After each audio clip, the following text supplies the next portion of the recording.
একটা কোটিপতির ভোটের যে মূল্য আমার এই তরুণ ছেলেটার ভোটের একই মূল্য। আর তরুণরা জাগলেই বাংলাদেশ জাগে, আপনাকে মানতে হবে। যেই নেতা আমার তরুণদেরকে মামলার হুমকি দেয়, যেই নেতা আমার তরুণ সমর্থকদেরকে হামলার হুমকি দেয়, মনে রাখবেন এই তরুণরাই আগামী দিনের ভবিষ্যৎ। অনেকে বলেন যে হুজুর আপনি বড় বড় নেতাদের কাছে যান না কেন এবং তাদের সাথে যোগাযোগ করেন না কেন? আমি বলি যে একটি নেতার ভোটে প্রতিনিধি হয় না, মুক্তাদি ছাড়া ইমাম হওয়া যায় না।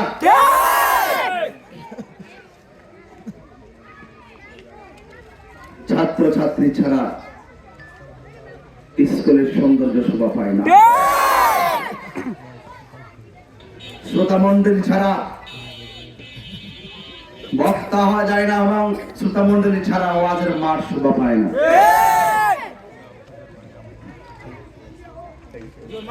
কিছু বললেন বলে আপনার আমার ভাইয়েরা, আমি বলতে চাই ভোটাররা এই সমাজের বড় শক্তি। একটা কোটিপতির ভোটের যে মূল্য আমার এই তরুণ ছেলেটার ভোটের একই মূল্য। আর তরুণরা জাগলেই বাংলাদেশ জাগে, আপনাকে মানতে হবে।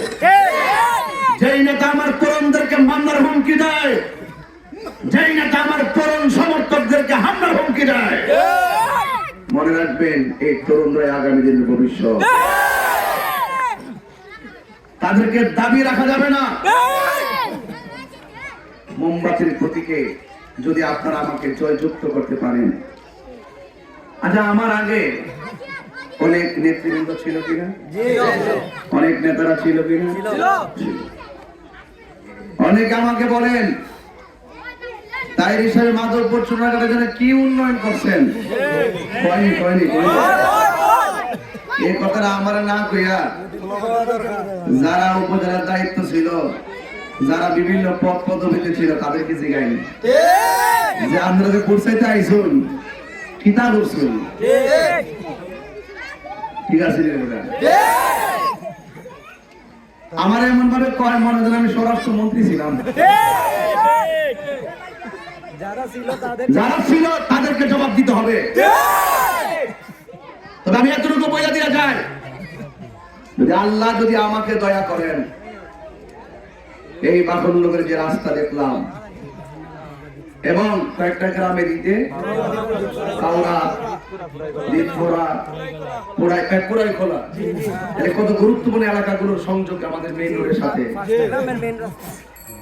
বুকটা কাইপা উঠলো না যে এতগুলো মানুষ অসুস্থ হলে যায় কিভাবে, একটা বিপদে বলে রাত্রে নিষেধে যায় কিভাবে।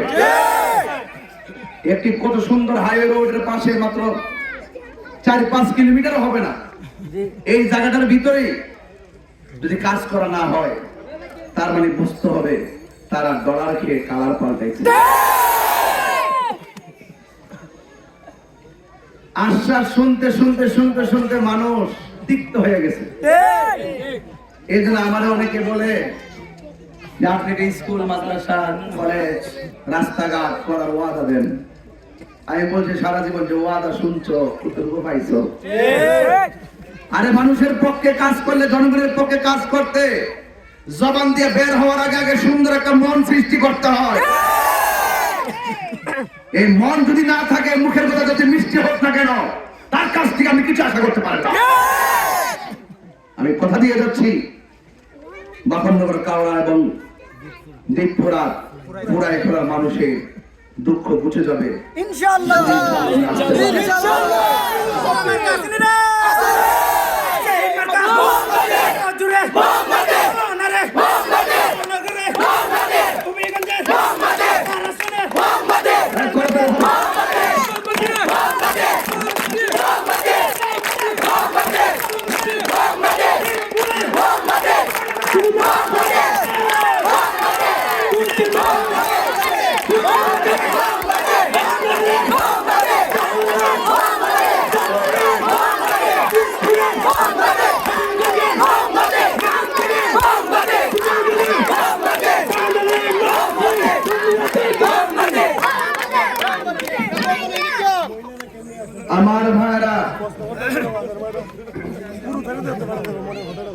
আমার ভাইরা, মহিলারা আপনার কাছে কিভাবে যাবে?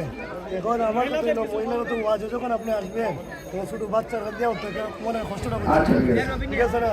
আমার ভাইরা, আপনারা কি আমার প্রতি বিশ্বাস আছে? যদি থাকে এবার একটা বিপ্লব পাঠাই দিবেন। টেহাওয়ালারা, পয়সাওয়ালারা, ক্ষমতাশীলওয়ালারা একটু দেখাই দিতাম। আর শুধুমাত্র নিজের কাম করলে চলে না, জনগণের ভোট নিয়ে আর জনগণের কাম করার লাগে। কথা বল, এই জন্য আপনাদের সকলকে অনুরোধ করবো, আপনারা সবাই আগামী 12ই ফেব্রুয়ারি সকাল সকাল গিয়ে মোমবাতি মার্কায় ভোট দিবেন। আশা করছি যদি আল্লাহ যদি আমাকে দয়া করেন, টেন্ডারবাজি, চাঁদাবাজি এবং প্রতিহিংসা রাজনীতি বাখরনগর থেকে বন্ধ করে দেওয়া হবে। ভালোবাসার ভিত্তিতে আর সম্প্রীতির ভিত্তিতে সমাজ গঠন করা হবে ইনশাআল্লাহ। দরিদ্র কোনো বৈষম্য থাকবে না, বৈষম্য মুক্ত একটি সমাজ গঠন করা হবে। এবং আপনার যে নিরাপত্তাহীনতায় ভুগেন এই দেশের সনাতন ধর্মীরা যারা আছেন, প্রত্যেককে আমি আশ্বস্ত করে যাচ্ছি, এই মাদকদ্রব্য চোরাঘাট হবে সম্প্রীতির মডেল।